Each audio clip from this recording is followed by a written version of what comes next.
हमारे देश के प्रधानमंत्री श्री नरेंद्र मोदी ने आज देश को संबोधित करते हुए लाल किले से 90 मिनट का एक लंबा चौड़ा भाषण दिया, एक लंबा चौड़ा वक्तव्य दिया। लेकिन हमारे देश के प्रधानमंत्री ने अपने उस 90 मिनट के लंबे चौड़े वक्तव्य में और अपने उस लंबे चौड़े भाषण में आखिर किन चीज़ों का जिक्र किया और किन चीज़ों का जिक्र नहीं किया।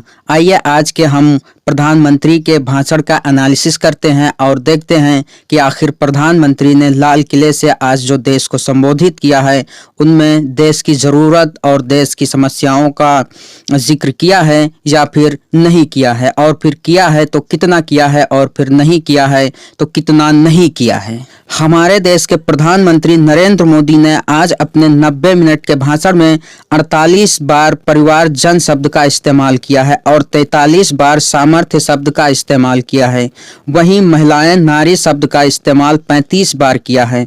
इसके अलावा पीएम मोदी ने अपने संबोधन में 19 बार संकल्प शब्द का इस्तेमाल किया है, जबकि आज़ादी को 16 बार और पीएम मोदी ने अपने भाषण में युवाओं का जिक्र 12 बार किया है, जबकि 5 बार उन्होंने सामाजिक न्याय की बात कही है। अपने 90 मिनट के भाषण में हमारे देश के प्रधानमंत्री श्री नरेंद्र मोदी जी ने आज लाल किले से पूरे देश को संबोधित किया और इतना कुछ बोला। हमारे देश के प्रधानमंत्री ने अपने इस लंबे चौड़े और 90 मिनट के वक्तव्य में और 90 मिनट के भाषण में न तो मणिपुर पर कुछ बोला और न ही हरियाणा के नूह में तोड़ दिए गए उन गरीब मजलूमों के घर को जिनके घर पर बुलडोजर चला दिया गया है, न उनके बारे में कुछ जिक्र किया।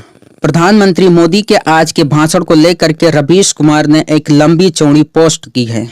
रवीश कुमार लिखते हैं, आज के दिन अच्छा सुना कीजिए, जो रोज सुनते हैं उससे अलग और हटकर किशोरी आमोणकर जी की यह आवाज अंतर्मग्न के पास ले जाएगी। कर्कश ध्वनियों से भरे इस जगत में उनकी आवाज के सुर प्रवाह में तैरते उतराते आजाद मन को छू लीजिए। उस कोने में पहुंचकर उनका भी ध्यान कर लीजिए जिनके घरों को नूह में तोड़ दिया गया है।